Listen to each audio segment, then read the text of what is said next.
Bonjour et bienvenue dans les secrets du petit jeu. Aujourd'hui, 50% des coups se jouent dans les 45 mètres. C'est donc la partie la plus importante du jeu. L'enseignement du swing s'est considérablement amélioré avec les années, mais l'enseignement du petit jeu n'a pas progressé. Dans les secrets du petit jeu, je ne vais pas seulement vous montrer comment on s'en sort, mais comment on acquiert un petit jeu de classe mondiale. Vous êtes prêts? Alors on y va.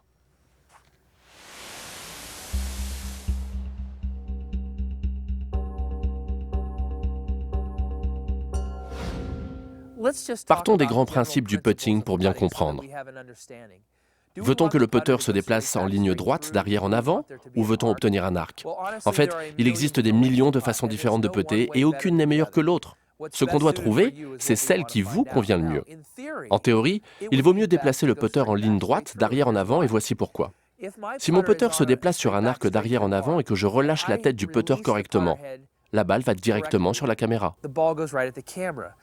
Si je relâche la tête du putter un peu trop tôt, et donc la balle plus tôt, celle-ci va plus bas, mais atteint quand même la caméra. Et si je relâche plus tard, la balle va toujours vers la caméra, mais plus haut.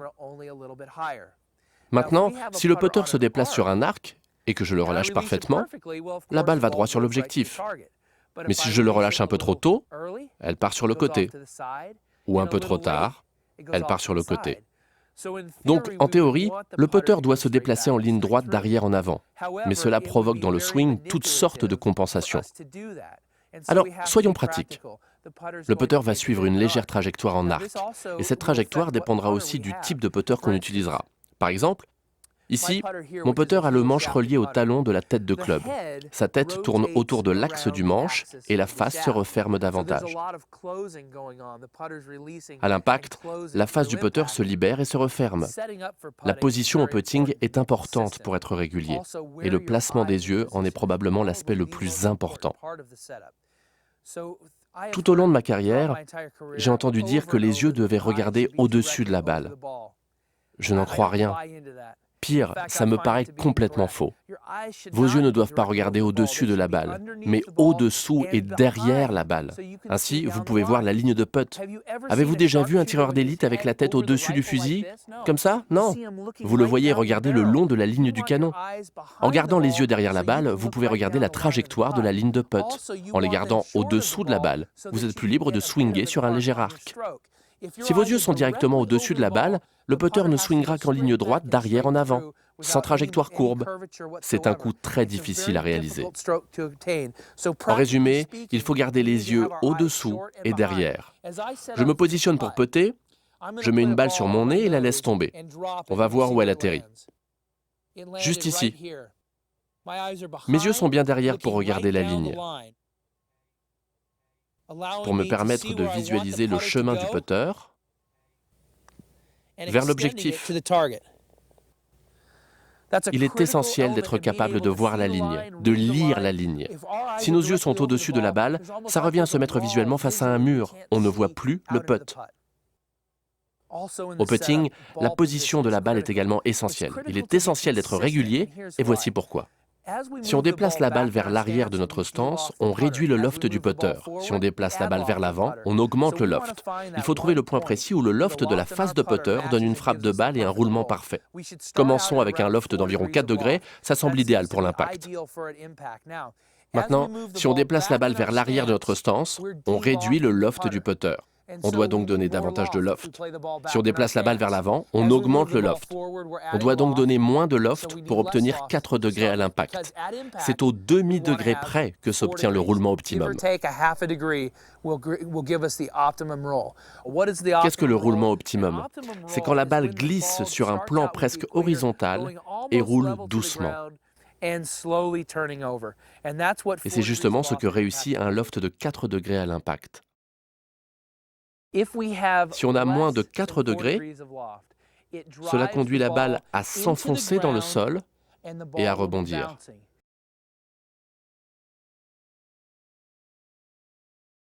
Si on frappe la balle avec un angle de plus de 4 degrés, la balle partira en l'air avec du backspin et atterrira en rebondissant avant de rouler.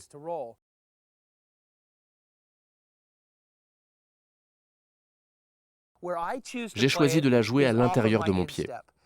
J'aime la voir juste sur mon talon. ici.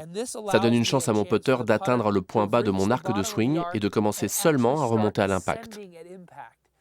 Le point bas du swing est déjà atteint, le club remonte légèrement et le loft de 4 degrés envoie la balle juste en dehors de son emplacement sur le green pour la faire rouler jusqu'au trou.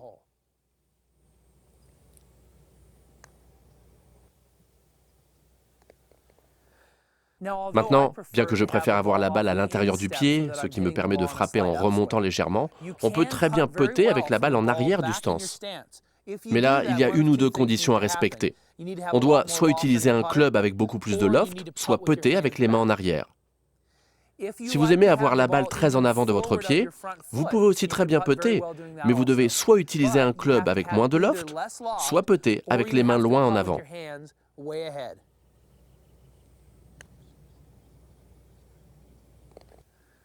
Il existe bien des manières de putter.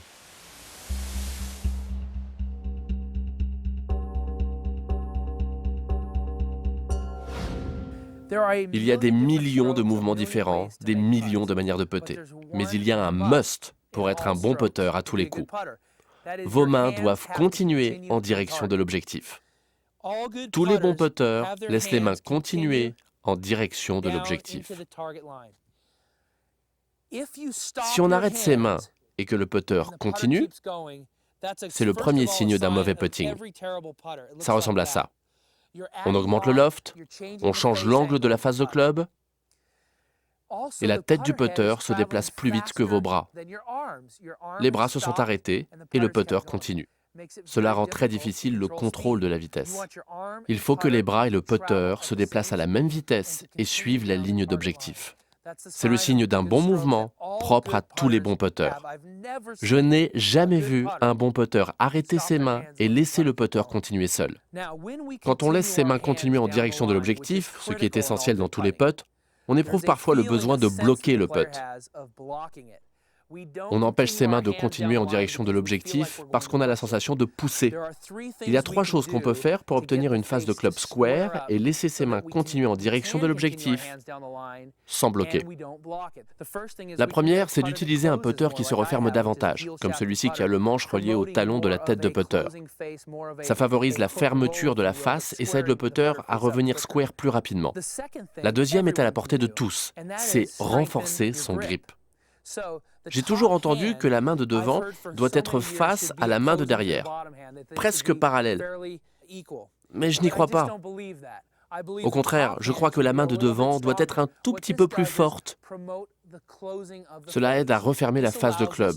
Cela permet à la face de revenir square et ça nous oblige à suivre la ligne d'objectif. Autrement, on envoie la balle directement à gauche. Cela donne à la tête du putter plus de temps pour revenir square à l'impact. Un grip plus fort aide à réaliser une bonne extension vers l'objectif. Enfin, la troisième chose, si on sent encore qu'on va bloquer le putt, on peut avancer la balle légèrement en avant du stance. Si je putte normalement au niveau de mon talon, je peux l'avancer d'environ 2,5 cm. Ça aide le putter à revenir vers l'intérieur et arriver square à l'impact. Voilà 3 choses qu'on peut faire si on sent qu'on va bloquer le putt pour revenir square.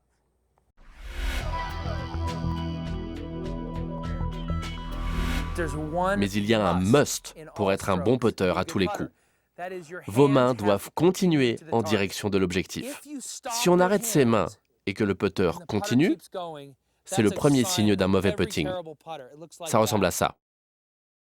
Il faut que les bras et le putter se déplacent à la même vitesse et suivent la ligne d'objectif.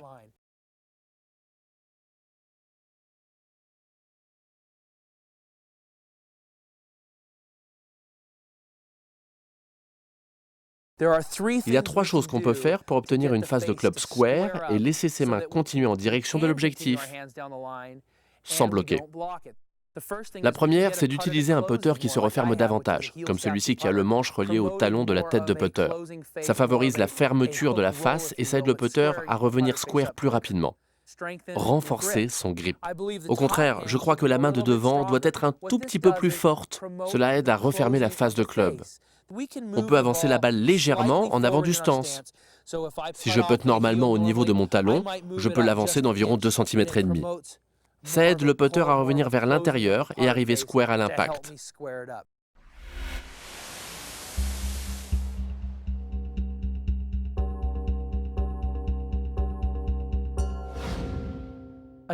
Une autre question, dois-je ou non effectuer une pression vers l'avant? Effectuer une pression vers l'avant peut parfois emmener les mains trop loin en avant et donc réduire le loft, ce qui conduit la balle vers le sol. Mais la pression vers l'avant est bonne parce qu'elle permet d'effectuer le geste que je juge essentiel au putting, laisser ses mains continuer en direction de l'objectif. Quand les mains sont derrière le putter, c'est plus difficile à faire. Quand elles sont devant, c'est plus facile. Donc la pression vers l'avant a aussi ses avantages. Ce qu'il faut, c'est y aller à minima. Et si je place ma balle à l'intérieur du pied, je n'effectue qu'une légère pression vers l'avant. Ce petit mouvement donne la sensation de conserver les mains en avant sans réduire le loft du putter au point de changer les conditions d'impact.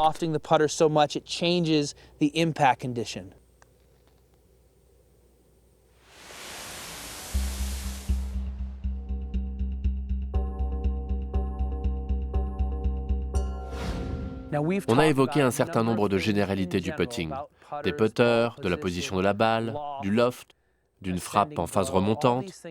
Tous ces éléments réunis n'assurent que 10% de la réussite d'un putt. Les 90% restants dépendent de l'orientation de la face de club, de sa direction à l'impact. C'est l'élément le plus important. D'ailleurs, j'ai participé à près de 1000 pro-am dans ma carrière, et je n'ai jamais vu un amateur bien aligner son putter sur la ligne. Personne ne vise correctement. Nous passerons beaucoup de temps sur cet aspect, à apprendre comment entraîner nos yeux, car l'alignement de la face de club est le point le plus important du putting. C'est précisément ce qui explique qu'il existe tant de mouvements efficaces. Ce qui compte, c'est l'alignement de la face de club à l'impact. Je peux faire le plus beau mouvement, mais si ma face est ouverte, devinez? Voilà où ira ma balle. Cela n'a rien à voir avec le mouvement. Je peux faire le plus beau mouvement, mais si ma face est fermée, devinez? Voilà où ira ma balle. La direction de ma face de club est l'élément essentiel du putting. C'est pourquoi j'y reviendrai si souvent pour vous. Dave Pelz et moi avons développé cet appareil appelé le Putting Tutor. C'est cet appareil qui m'a permis de travailler mon alignement. Il m'a aussi aidé à lire les greens et à estimer la vitesse. Mais c'est pour l'alignement qu'il est réellement décisif, car il permet de travailler efficacement son putting. Voyons comment l'utiliser. Il y a une ligne vers le milieu de ce triangle. Je place la face contre et je sais exactement où je suis dirigé, droit sur la ligne. Maintenant, soit je prends un petit laser, soit je vais derrière, je détermine la ligne et place un tee au-dessus du trou. Chaque fois que je place la face contre le bord du tuteur, j'entraîne mes yeux à viser ce tee. J'entraîne mon corps, mes épaules et mes pieds à viser ce tee. Et là, je travaille mon alignement avec mon corps, mais plus spécialement avec la face du putter. Puis je joue mon putt. Là, j'ai clairement joué à gauche et touché cette bille. Comme je savais que la face de club était correctement alignée, il me fallait réussir mon mouvement. C'est le quatrième aspect que l'appareil permet de travailler. Je l'ai réglé en position pro. On recule les billes de quelques trous. C'est donc un peu plus large et plus près de l'impact. Ce sera plus facile et moins décourageant pour ceux qui débutent. Mais au final, votre objectif est d'être capable de l'utiliser en réglage pro, de mettre toutes les balles sur la ligne et à travers les billes. Si je fais un bon mouvement, je dois être capable d'envoyer la balle à travers le tuteur et dans le trou, si j'ai la bonne vitesse. Mais je peux m'aligner parfaitement. Je peux viser parfaitement, commencer mon putt sur la bonne ligne, mais si je frappe trop doucement, je passerai dessous. Pas parce que j'ai mal lu la ligne, ni parce que j'étais mal aligné ou que j'ai fait un mauvais mouvement. Je n'ai pas trouvé la bonne vitesse. C'est un point important à comprendre. De même, je peux avoir un alignement parfait, un mouvement parfait, mais si je la frappe trop fort, je passerai au-dessus. Cette fois, tous les deux étaient parfaitement lus et ont commencé sur la bonne ligne. Mais aucun n'est rentré. Ce n'était pas à cause du mouvement, ni à cause de l'alignement, mais à cause de la vitesse. Il faut comprendre pourquoi on manque des putts avant de chercher les solutions. Tout est là. Entraîner ses yeux à s'aligner correctement. S'entraîner à lire les greens correctement. et améliorer son toucher pour sentir la vitesse idéale.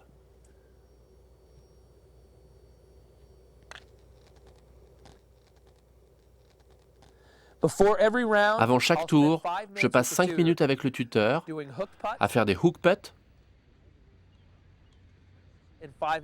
et 5 minutes à faire des slice putts. Puis je range le tuteur et je retourne au même endroit. J'essaie sans le tuteur et je vois si j'arrive toujours à m'aligner correctement et à trouver la bonne vitesse. C'est le secret pour entraîner ses yeux à l'alignement. Le secret pour s'aider à lire les greens. On me demande tout le temps, comment lisez-vous les greens? Je m'entraîne. Il ne me suffit pas de regarder le green pour savoir comment la balle roulera. La trajectoire suivie par la balle varie en fonction de la vitesse. Le seul moyen de progresser, c'est de frapper des putts et d'observer si la vitesse était bonne, si c'était frappé trop doucement ou trop fort. Donc, je frappe des putts, encore et encore, jusqu'à avoir une bonne sensation de ces greens. C'est ce qui me permet d'être régulier, que je sois ou pas en tournoi, et quelle que soit la vitesse des greens.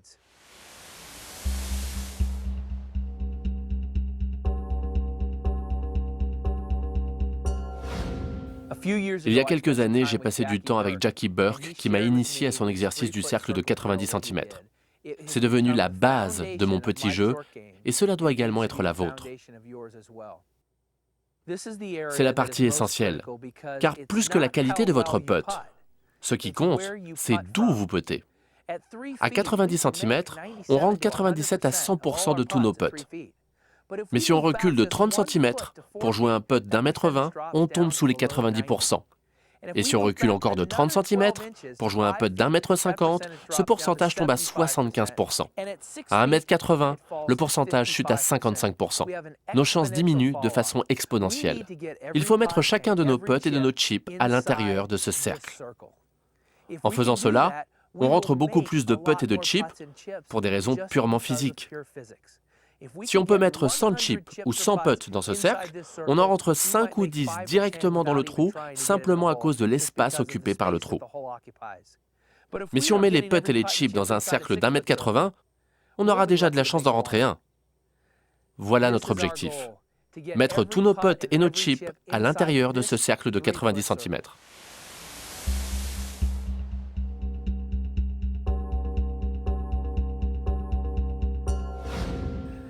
C'est la base de tout le petit jeu, cet exercice à 90 cm. Dans les 45 mètres, à chaque long putt, à chaque coup, on essaie de rentrer la balle dans ce cercle. Si tel est notre objectif, il faut devenir infaillible à 90 cm. Donc je m'exerce à frapper à 90 cm sans coup d'affilée. Je le fais 3 ou 4 fois par semaine, surtout en période de compétition. Mais ce n'est pas nécessairement le rythme idéal pour tous. Un tour de cercle peut suffire si vous avez un handicap élevé. Mais c'est la base et il y a encore quelques trucs que j'aimerais partager avec vous. Pour rentrer ces putts, le secret que Jackie Burke m'a appris, c'est 25-75. On veut une répartition du coup de 25% en arrière et 75% en avant. Ça m'a réellement aidé, parce que lorsque j'allais trop loin, ma face de club bougeait. L'angle de la face de club changeait quand je rentrais doucement dans la balle. Je veux frapper la balle fermement, mais tout en la laissant mourir dans le trou.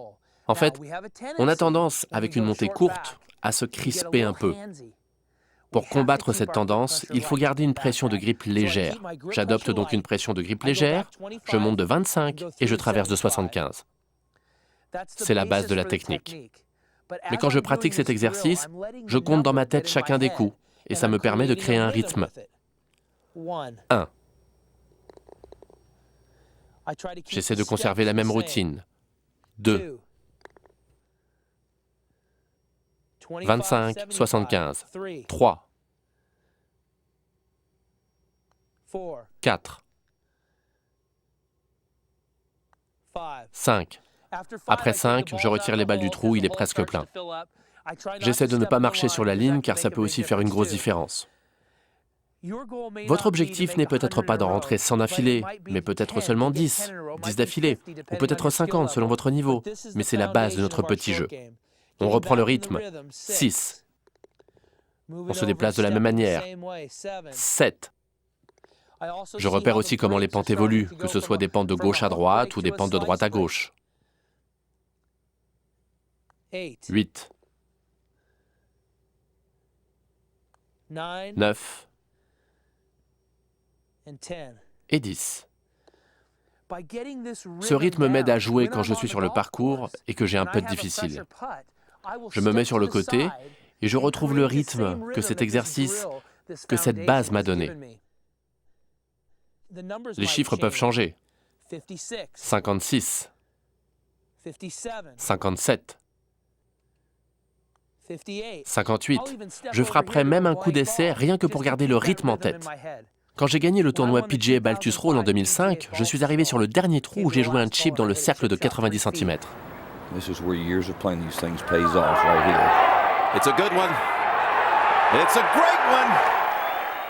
Et j'ai levé les bras, parce qu'elle était dans le cercle. Je savais que j'allais la rentrer. Et juste avant de jouer le putt, je me suis mis sur le côté. 87. J'ai avancé d'un pas. 88. Tout ce que j'avais en tête, c'était ces chiffres. He's the champion. And Phil's fanatics rejoice.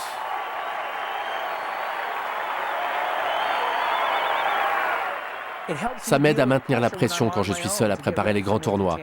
Parce que lorsque je m'entraîne seul, j'atteins des scores élevés, 88, 89, 94, 95. Les derniers putts sont très difficiles parce que je ne veux pas les rater. Je ne veux pas repartir à 1. Cela me donne un objectif et l'occasion de m'entraîner à jouer sous pression quand je suis seul. Regardez comment j'organise cet exercice des 90 cm. Je prends un fer 7, j'essaie d'élargir mon cercle. Mais commencez avec un sand wedge, c'est probablement le meilleur club. Vous êtes exactement à 90 cm. Je pose le club et je place un tee au bout. Je recommence, je pose, je place un tee. Et encore, un autre tee. Quand vous avez fini de placer les 10 tees, faites le tour et placez les balles juste à côté des tees.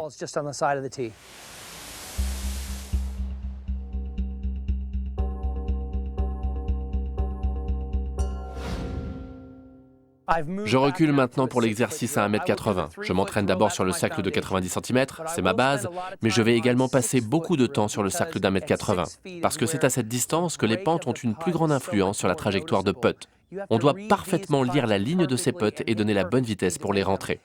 Ce sont les putts qu'on doit rentrer pour gagner des tournois, ce sont les putts qu'on doit rentrer pour descendre ces scores.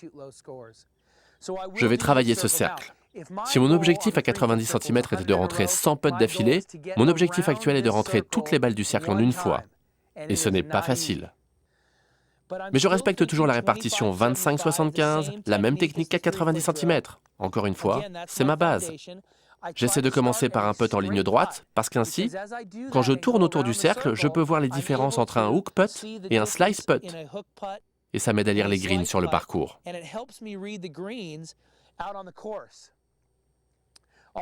En fait, j'en ai déjà raté une. Ce n'est pas le plus facile à lire. Avec celui-là, vous pouvez réellement voir l'importance de la pente. Je joue ce putt à 15 cm du bord.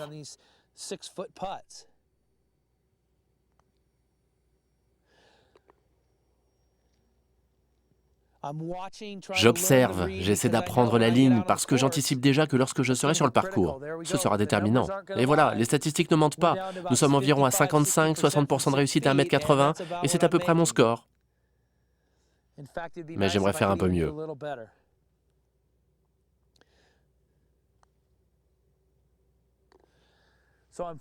Alors je continue à lire, je ne me décourage pas car je sais que je vais passer un peu plus de temps sur cet exercice et l'améliorer avant d'aller jouer.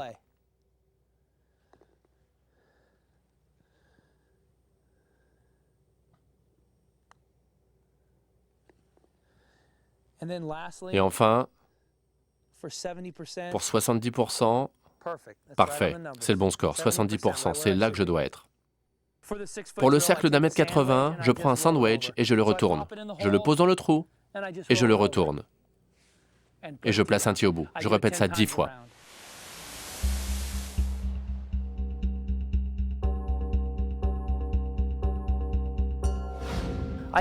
Je ne connais pas d'amateur qui sache évaluer correctement les pentes de ses putts. Je n'ai croisé que quelques professionnels du tour qui savaient le faire.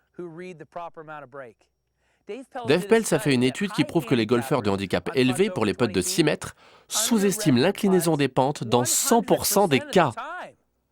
Ça ressemble à une blague. J'ai donc placé un appareil qui nous montre ce qui se passe. J'ai demandé à un joueur scratch de lire ce putt avant de commencer. Il m'a dit 2 trous à droite, pensant être généreux sur son évaluation de la pente. J'ai donc placé la ficelle à 20 cm à droite. Pour rentrer ce putt, si je commence à 20 cm à droite, la balle passe sous le trou à chaque fois. Je dois viser 60 cm à droite. Mais ce que les gens voient est important. Ce qu'ils voient, c'est une pente de 20 cm, donc ils compensent vers l'intérieur ou l'extérieur pour envoyer la balle sur la bonne ligne. On va avoir une bonne idée visuelle de ce qui se passe. Si c'est la ligne que les gens voient, ils jouent au-dessus pour avoir une chance de rentrer le putt. Ils regardent et disent « Oh, c'est une pente de 20 cm. » Non, c'est faux. Et ils viennent ici et affirment que le sommet est à peu près ici. Le sommet est à peu près ici ? Qu'est-ce que vous racontez ? Le sommet est l'impact. La balle descend aussitôt après. Laissez-moi vous montrer ce qui se passe réellement. Je vais quasiment tripler l'évaluation de cette pente à presque 60 cm. Ainsi, vous verrez la balle démarrer le long de la ficelle. Et vous verrez comment la balle reste tout le temps au-dessous de la ficelle. Voilà, c'est ce qui se passe. Entraînons-nous à estimer correctement l'inclinaison de la pente. Donc chaque putt est un putt en ligne droite. Si on fait cela, on n'a pas à déplacer son putter sur une trajectoire intérieure ou extérieure pour compenser un mauvais alignement ou une mauvaise lecture. On doit entraîner ses yeux. On utilisera cet appareil pour être sûr de bien commencer là où il faut. Ça nous aidera à viser. Une fois sur le parcours, après avoir entraîné ses yeux à regarder, on saura exactement où viser et on rentrera plus de putts. La raison pour laquelle, durant les tournois et surtout lors des majeurs, vous me voyez utiliser cet appareil sur le putting green, c'est que tous les jours, je dois m'entraîner à lire les greens correctement. Je dois m'entraîner à m'aligner correctement. Et surtout, pendant ces grands tournois, les greens sont si rapides et les pentes sont si fortes que je dois m'entraîner chaque jour.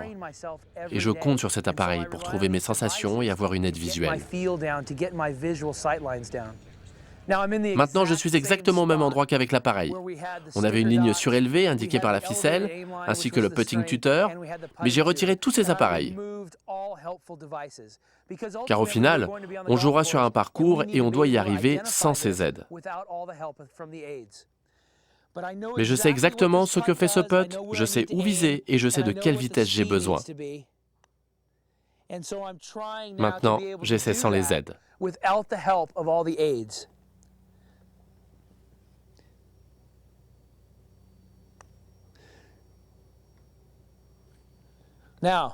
À présent, je dois comprendre.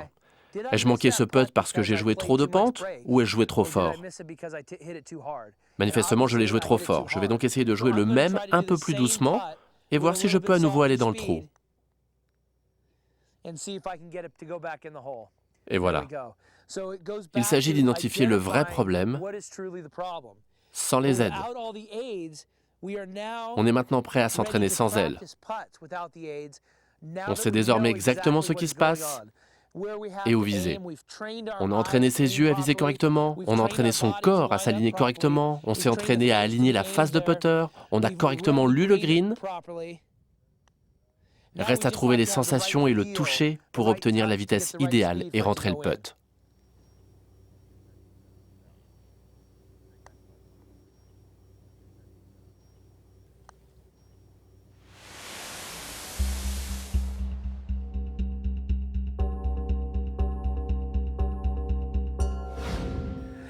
Dans les précédentes sections, on a vu que le pourcentage de putts réussis chutait exponentiellement autour du trou.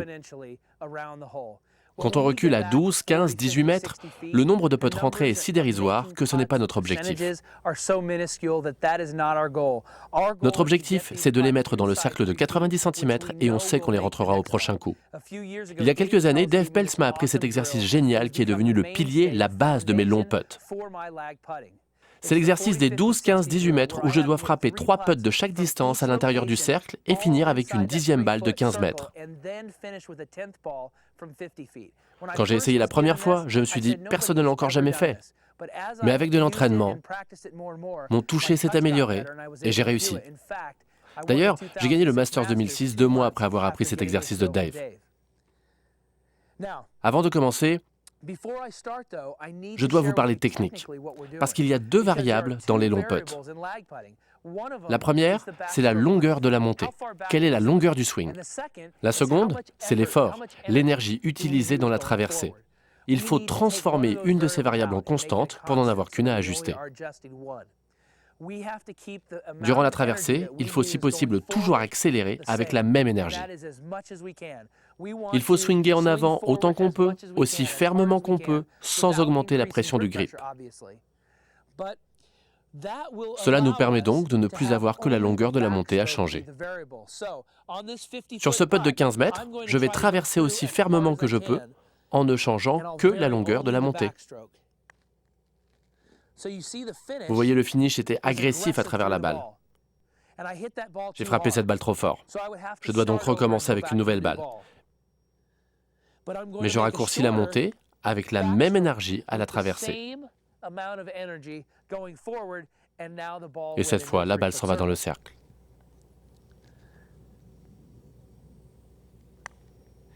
Cela permet d'établir des références de distance pour le parcours. Quand je suis sur le parcours et que j'ai un putt de 15 mètres, j'ai maintenant une référence. C'est pourquoi je fais également des putts en montée et en descente, car sur le parcours, j'ai besoin des références acquises à l'entraînement afin de mettre ces putts près du trou. Admettons que j'ai mis les 3 dedans, les 2 suivantes dedans. En fait, l'une d'elles est allée directement dans le trou. Je me rapproche à 12 mètres. Le niveau d'énergie donné à la traversée est le même, aussi ferme que possible, mais je raccourcis ma montée.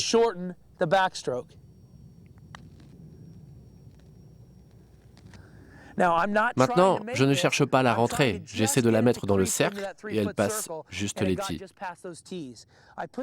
Je place ces tees comme une aide visuelle afin de savoir si la balle est rentrée dans le cercle.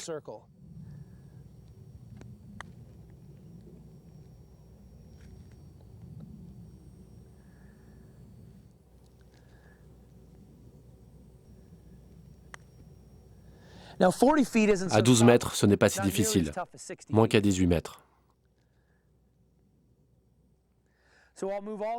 À présent, je reviens en arrière. Je vais devoir utiliser une montée un peu plus grande, mais évidemment avec le même niveau d'effort. La seule variable est la longueur de la montée.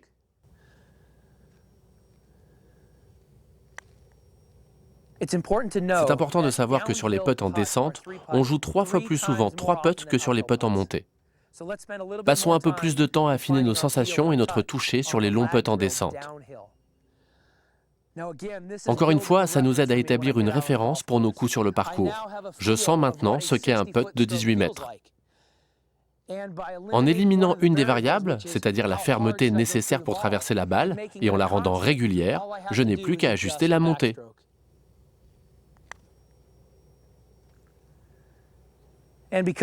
Comme elles sont toutes à l'intérieur, j'aimerais finir avec le putt de 15 mètres.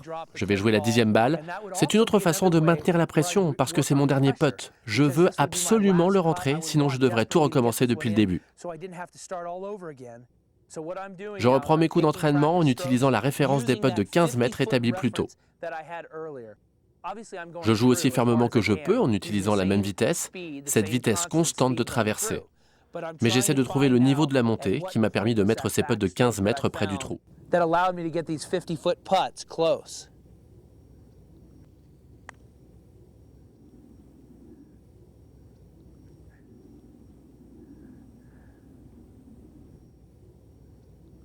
Oh oui, c'est à peu près ça.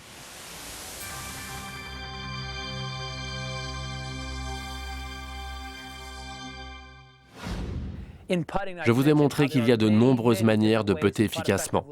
Bien des mouvements permettent de rentrer la balle dans le trou. Au chipping, ce n'est pas le cas. Il n'y a qu'une seule manière efficace de jouer un chip. J'ai vu certaines méthodes enseignées dans les magazines. J'y ai trouvé 2 choses. La première, c'est l'image de l'horloge, où votre montée et votre traversée sont de même longueur. and through the same distance. C'est complètement fou. En montant le club si loin en arrière, on accumule une telle énergie que la seule façon de mettre la balle près du trou, c'est de retenir son coup. On ne peut pas jouer de bons chips comme ça. Il faut jouer la balle de manière agressive, avec une frappe agressive pour arriver à un chipping efficace et régulier. Et quand on monte le club trop loin en arrière, on a simplement trop d'énergie pour réussir cela. L'autre conseil que j'ai entendu, c'est de verrouiller les poignets. Quoi ? Verrouiller ses poignets ? Votre club arrive sur une trajectoire trop plate, vous n'avez aucune chance de bien contacter la balle.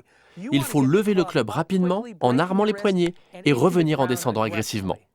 Si quelqu'un vous enseigne l'une de ces deux méthodes, allez voir ailleurs. Elles sont peut-être adaptées pour le grand jeu, mais pour le petit jeu, partez en courant et trouvez quelqu'un qui sait vraiment de quoi il parle. Non, la seule méthode est celle que j'appelle armer et tenir. Tous les grands spécialistes du chipping l'utilisent, chacun l'appelle comme il veut. On arme les poignets dès le début de la montée, ce qui provoque à la descente un angle d'attaque de balle plus vertical. On arme les poignets à la montée, le club est tout en haut et mon bras a à peine bougé. De là, je maintiens ou j'accélère à la traversée. Je vous montre. J'arme à la montée et je maintiens à la traversée. Alors que si je monte le club en arrière, ici, et que j'accélère jusqu'au finish, la balle volera après le drapeau. Il faut frapper des chips de façon agressive, mais sans envoyer la balle n'importe où. Nos mains doivent également continuer en direction du trou, comme au putting. Si nos mains s'arrêtent et que le club continue, c'est le baiser de la mort. Vous n'avez aucune chance si vos mains s'arrêtent à l'impact, car il se passe plusieurs choses. L'arête avant se met à décoller du sol. Ça augmente le bounce, décollant encore plus l'arête, et vous allez topper la balle. Ou vous ferez un coup gratté, parce que le point bas de l'arc de votre swing est 20 cm derrière la balle. Il faut maintenir sur le même plan l'arête avant et le bounce aussi longtemps que possible dans la zone d'impact. Donc, pour armer et tenir, j'arme les poignets et je maintiens pendant la traversée. Et quand je dis que je maintiens, c'est que j'accélère ma main. Je ne retiens pas le club. Je garde la main en mouvement vers l'objectif. Maintenant, regardez bien. Mon bras et le club vont former une ligne droite au finish. Je le refais. Regardez, on a le bras et le club sur une ligne droite. Ça veut dire qu'à aucun moment, le club ne s'est déplacé plus vite que le bras. C'est ce qu'on cherche avec le driver pour gagner en distance. Mais ici, on essaie de contrôler la distance. On essaie de jouer la bonne distance jusqu'à l'objectif. Et le meilleur moyen, c'est de déplacer le bras et le club à la même vitesse. Ça permet de frapper agressivement la balle sans l'envoyer n'importe où. Donc on arme les poignets et on accélère jusqu'au finish. Encore une fois, on arme les poignets et on accélère jusqu'au finish. Bien. Ces trois balles sont restées à l'intérieur du cercle de 90 cm. Une des choses que Dave Pelz et moi avons réellement travaillé, c'est ce chip de base, car c'est l'élément le plus important de notre petit jeu. Pas le lob ou le flop, tous ces coups fun à jouer dont on parlera. Mais faire rentrer ce chip à l'intérieur des 90 cm, là où on s'est beaucoup entraîné avec son putter, voilà le but. Travailler ce chip de base, affiner sa technique, c'est essentiel pour donner des bases solides à son jeu sur le parcours.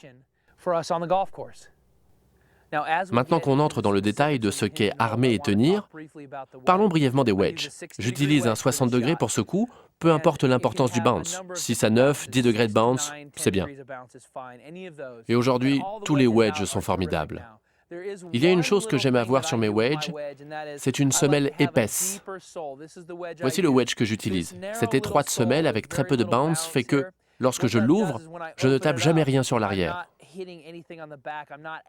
Je n'ajoute aucun bounce. Je l'aime pour ses coups, pour le lob et aussi pour le bunker. J'ai besoin du petit bounce supplémentaire que donne cette semelle élargie. C'est la seule chose à regarder quand vous achetez un wedge. Autrement, l'importance du bounce n'affecte pas réellement votre coup.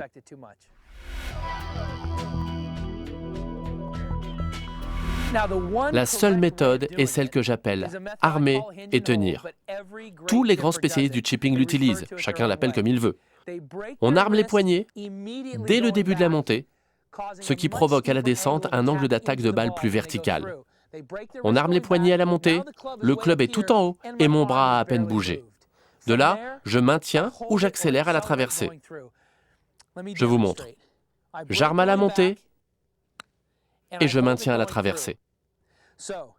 Donc, pour armer et tenir, j'arme les poignets et je maintiens pendant la traversée. Et quand je dis que je maintiens, c'est que j'accélère ma main. Je ne retiens pas le club. Je garde la main en mouvement vers l'objectif. Maintenant, regardez bien. Mon bras et le club vont former une ligne droite au finish. Nos mains doivent également continuer en direction du trou, comme au putting. Si nos mains s'arrêtent et que le club continue, c'est le baiser de la mort. Travailler ce chip de base, affiner sa technique, c'est essentiel pour donner des bases solides à son jeu sur le parcours.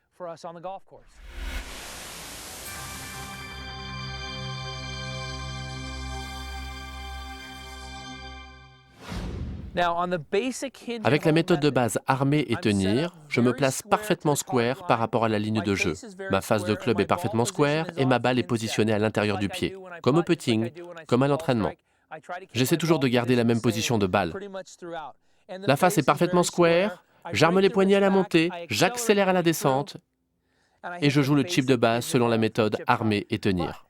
Mais parfois, on a besoin d'arrêter la balle plus rapidement. Et il y a 3 choses qu'on peut faire pour amener la balle en douceur sur le green. La première est évidente. On ouvre la face de club et ainsi on ajoute du loft. Donc je me positionne square et j'ouvre la face. Une ouverture importante, pas juste une fraction. Elle est ouverte. Et là, il va se passer plusieurs choses. Si je ne fais pas 2 ajustements, la balle partira sur le côté. Primo, je dois ajuster mon corps jusqu'à ce que la face soit alignée sur l'objectif. Deuxio, je dois ensuite reprendre le grip. Si je suis square et que je tourne simplement mes mains pour ouvrir la face de club, elles reviendront immédiatement à leur position initiale. Il faut ouvrir la face de club. Je dois ajuster mon corps jusqu'à ce que la face soit alignée sur l'objectif. Puis, je reprends le grip.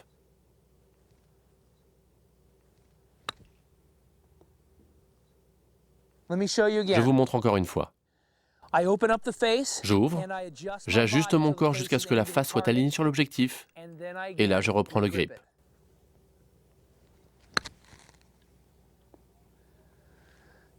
La deuxième chose qu'on peut faire pour amener la balle en douceur, c'est l'attaquer plus verticalement. Ça crée une friction et diminue un peu la propulsion avant. On veut empêcher que la balle ne soit entraînée trop loin, ce que provoquait le loft. Mais ensuite, pour amener la balle en douceur, on doit pincer la balle à l'impact. Pour cela, je place mon poids en avant. Je place la balle légèrement en avant et mon poids en avant. Ça me permet à la descente de ramener le club plus verticalement derrière la balle. Je suis square, j'ouvre la face de club, j'aligne mon corps jusqu'à ce que la face soit alignée sur l'objectif et je reprends mon grip.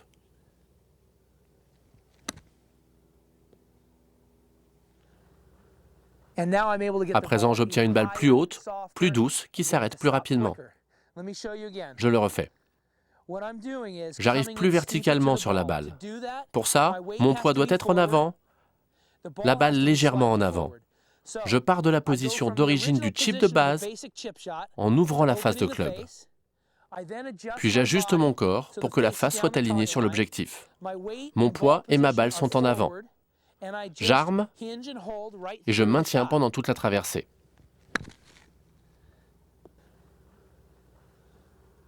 La troisième chose qu'on peut faire pour amener la balle encore plus en douceur sur le green, c'est retirer toute la puissance provoquée par la propulsion avant de l'impact, en créant tout simplement un impact indirect. On frappe le sol avant la balle, comme dans le bunker, on ouvre la face, on arrive plus à la verticale et on frappe le sol avant la balle. Je vais prendre un tee pour marquer la balle. Et vous verrez exactement où mon club entre dans le sol derrière la balle. Reprenons notre chip de base. J'ouvre la face de club, je place la balle en avant dans mon stance, j'ajuste mon corps jusqu'à ce que la face soit alignée sur l'objectif. Mon poids est en avant, je vais arriver verticalement. Et cette fois, je vais frapper bien derrière la balle. Cela va prendre beaucoup d'énergie et de force.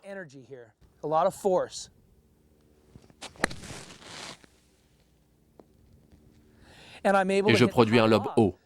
Mais si vous regardez bien, je suis entré 7 à 10 cm derrière la balle.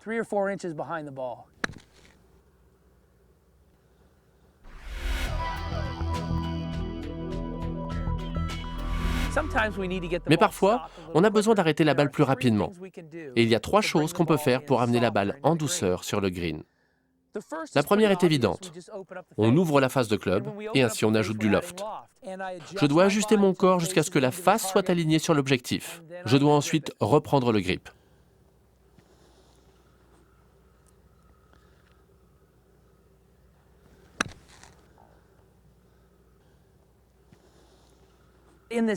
La deuxième chose qu'on peut faire pour amener la balle en douceur, c'est l'attaquer plus verticalement. Ça crée une friction et diminue un peu la propulsion avant.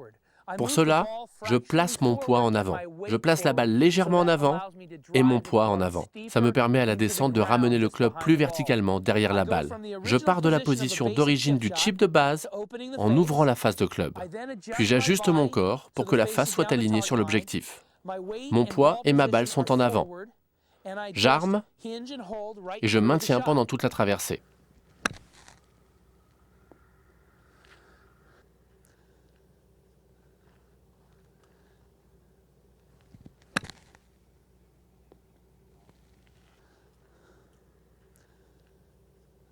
La troisième chose qu'on peut faire pour amener la balle encore plus en douceur sur le green, c'est retirer toute la puissance provoquée par la propulsion avant de l'impact, en créant tout simplement un impact indirect. On frappe le sol avant la balle, comme dans le bunker, on ouvre la face, on arrive plus à la verticale et on frappe le sol avant la balle.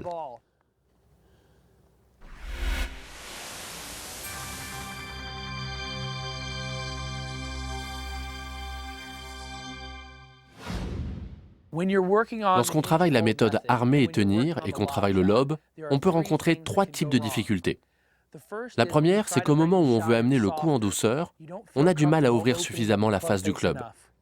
Il ne faut pas hésiter à poser le haut de la pointe dans le sol. Ça paraît un peu bizarre au début.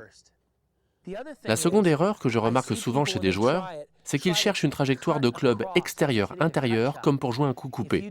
Si on fait ça avec la face grande ouverte, on dirige avec le talon du club, le hosel. Résultat, on fait une socket. Au lieu de couper, il faut swinger en direction de l'objectif. C'est pour ça qu'on ouvre le corps, pour swinger en direction de l'objectif avec la face de club ouverte. D'une position fermée, il faudrait swinger de biais pour réaligner la face sur l'objectif, sinon la balle partirait en push directement à droite. Il est donc essentiel d'ouvrir le corps pour swinger et effectuer une bonne extension vers l'objectif. Il ne faut pas couper, sinon, comme je vous l'ai montré, on fait une socket. Enfin, j'ai observé que certains topent. En fait, leurs mains s'arrêtent. Et soit ils grattent, soit le plus souvent, l'arrêt avant décolle du sol et tope la balle. Il faut garder les mains devant la tête du club pendant la traversée. Si vous topez, assurez-vous de garder les mains devant le club et d'accélérer jusqu'au finish. Si vous avez un problème avec le lob ou avec armer et tenir, c'est probablement pour l'une de ces 3 raisons. N'hésitez pas à ouvrir la face de club. Ne coupez pas. Ouvrez votre corps suffisamment pour swinger en direction de l'objectif. Et si vous topez la balle, vérifiez que vos mains sont bien devant le club pendant la traversée jusqu'au finish.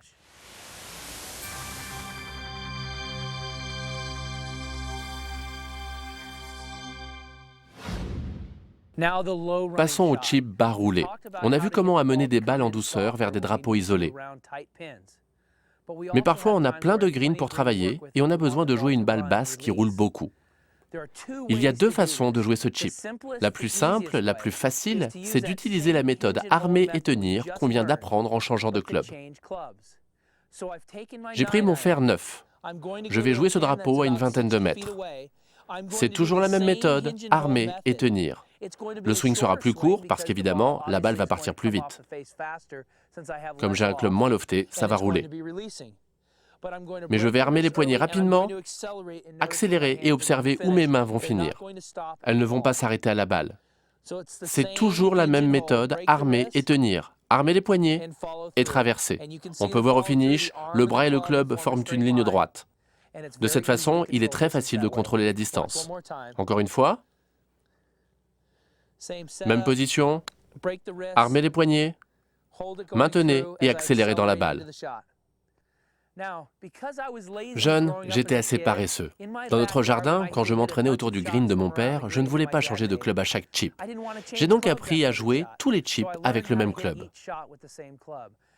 Je vais vous montrer comment jouer un chip bas avec un lob wedge. J'ai mon wedge de 60 degrés. La seule différence, c'est que je joue la balle en arrière dans mon stance. Ça réduit le loft du club. Bien sûr, le club va arriver plus verticalement et peut même accrocher un peu l'herbe. Mais je reprends la même technique, armer et tenir. J'arme tout de suite les poignets, je maintiens pendant la traversée. La balle est en arrière dans mon stance, presque sur mon pied gauche. J'arme les poignets, j'accélère et je peux frapper un chip bas avec un club lofté.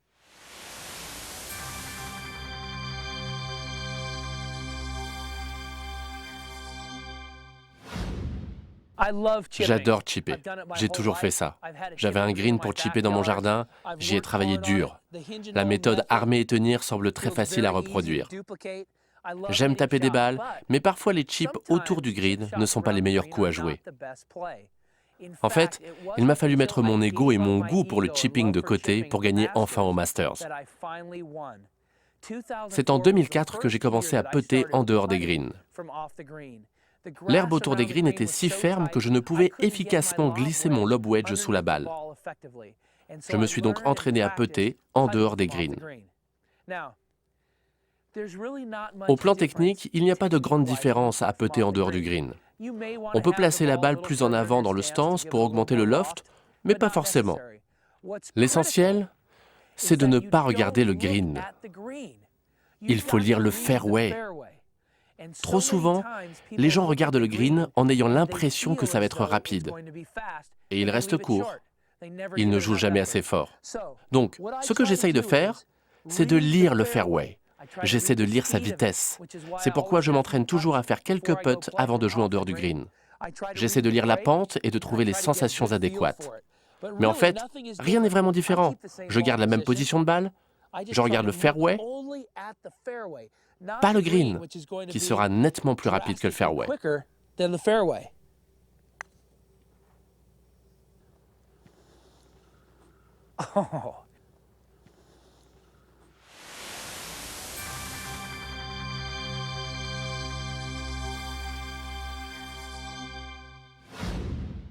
On est ici dans un rough plutôt épais. Je veux vous apprendre les bases pour jouer ce coup dans le rough, parce que trop souvent j'ai entendu des joueurs dire « Je suis très bon autour du green, mais je dois vraiment me battre pour sortir du rough ». C'est qu'ils n'ont sans doute pas la bonne technique, car s'ils utilisaient la méthode armer et tenir, ils comprendraient qu'en l'associant au principe du lob, elle permet de sortir la balle facilement. On est ici dans un rough épais, le club va s'enfoncer dans l'herbe, la balle repose bien au fond. On ne peut pas compter sur le spin, l'effet, pour arrêter la balle car il y a trop d'herbe entre le club et la balle. La seule chose à utiliser, c'est la trajectoire. Ce qu'on veut faire est très similaire au lob avec la technique armer et tenir. On va armer et maintenir pendant toute la traversée, mais on arrive avec une frappe ferme comme au lob. Quand la balle est enfoncée dans le rough, on évalue le lie et on met son poing en avant. On frappe dans l'herbe derrière la balle en laissant la balle sortir bien haut et atterrir en douceur. Quand la balle repose plus haut, on doit équilibrer son poids. Alors tout comme pour le lob, on ouvre la face de club, le poing en avant et on frappe juste avant la balle. La balle s'élève en douceur et roule vers le trou. Ce ne sera jamais aussi précis qu'un coup joué du fairway, mais la trajectoire peut arrêter la balle. Suivant les mêmes principes, si la balle repose haut dans le rough, comme ici, On ne peut pas frapper dans l'herbe avec le club, sinon on passera directement en dessous. Une fois de plus, avec les mêmes principes du flop, du lob, on équilibre son poids pour que le point bas de l'arc de swing soit plus plat autour de la balle. On ouvre légèrement la face de club, mais on ne la pose pas dans le rough, comme au coup précédent où la balle était enfoncée. Donc, on l'ouvre, mais pas autant, et on reprend le même swing. La balle part haut et en douceur, mais je la contrôle tout de même. Quand on est dans le rough, on ne peut pas toujours faire atterrir la balle en douceur. Très souvent, on est dans le rough avec un drapeau long et on doit faire rouler la balle. Dans ce cas, on ne pourra toujours pas contacter la balle solidement. Il y a de l'herbe entre le club et la balle. Il faut appliquer la même technique, retomber derrière la balle. Laisser tomber le club derrière la balle, mais on place la balle en arrière dans notre stance et on joue avec la face de club square. Ça réduit le loft et fait sortir la balle du rough sur une trajectoire basse avec plus de roulement. La balle est plus en arrière dans mon stance pour laisser le club entrer dans l'herbe derrière la balle. On n'essaie pas de contacter la balle en premier, il y a trop d'herbe à cet endroit.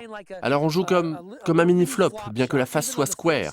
On essaie d'obtenir une balle qui roule.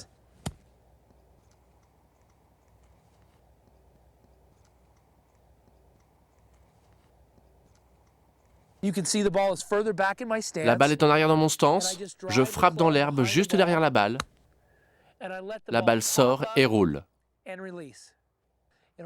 Ça nous aidera pour la mettre près des drapeaux longs. Ou dedans.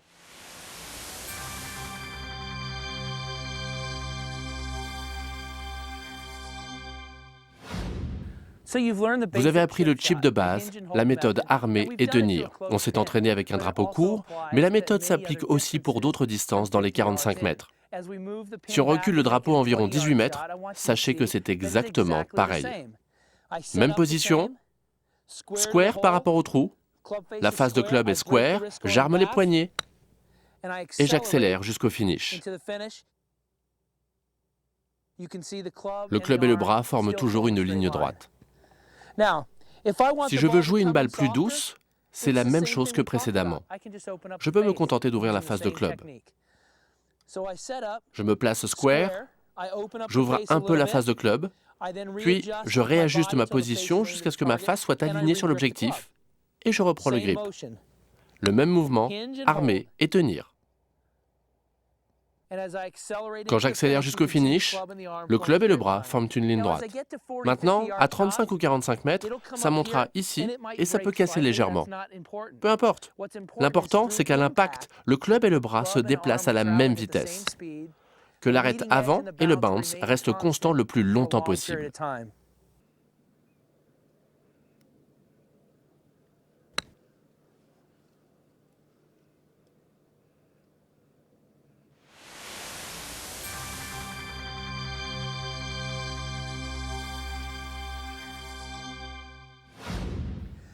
Là, c'est un coup d'environ 25 mètres. C'est là qu'on commence à perdre confiance, mais il ne faut pas. Ce n'est qu'un prolongement de la méthode armer et tenir avec un chip un peu plus ample. On a déjà supprimé l'une des variables. Comme pour les longs putts, on avait la montée et la traversée, et on gardait la traversée constante aussi ferme que possible. Ce sont les mêmes principes pour ce chip plus long. On va juste avoir une montée plus longue avec la même accélération.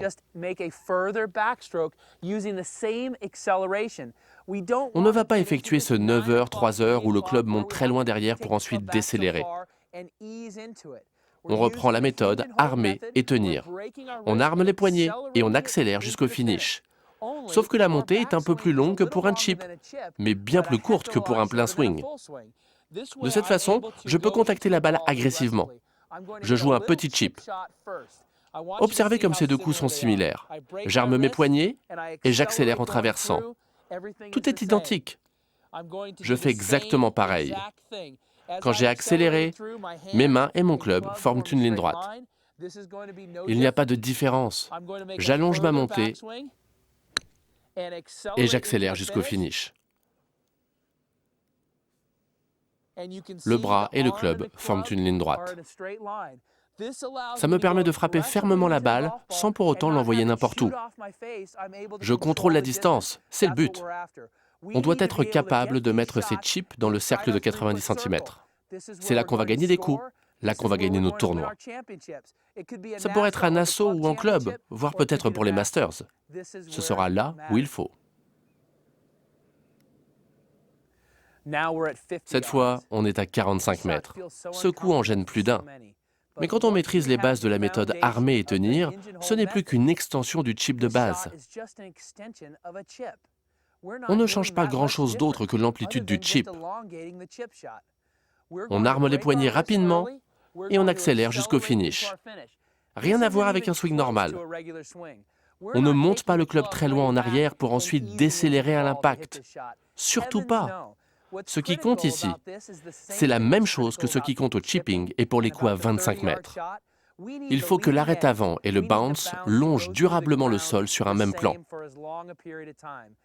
C'est là que la méthode armer et tenir entre en jeu. Quand on arme les poignets et qu'on accélère jusqu'au finish, le bras et le club se déplacent à la même vitesse, ce qui facilite le contrôle de la distance. Mais surtout, l'arrêt avant et le bounce sont constants plus longtemps dans la zone d'impact, rendant ces coups beaucoup plus réguliers. Je joue un coup à 25 mètres en armant mes poignets et en accélérant à la traversée. Vous verrez que le coup à 45 mètres n'est pas très différent. Comme pour les longs putts, ou ne changer qu'une des deux variables, on augmente la longueur de la montée. Mais la traversée reste constante, aussi ferme que possible. On emploie la même énergie, le même niveau d'effort à chaque fois. On change uniquement la longueur de la montée. Même chose quand on allonge les distances de chipping. On retourne à 45 mètres. On augmente légèrement la longueur de la montée et on accélère dans la balle. Par rapport à 25 mètres, le coup à 45 mètres vous paraîtra très semblable, mais avec une montée un peu plus longue. On obtiendra un contact de balle régulier. La sensation sur les longs coups se rapprochera de celle des coups chippés, parce que l'objectif est de mettre à chaque fois dans le cercle de 90 cm.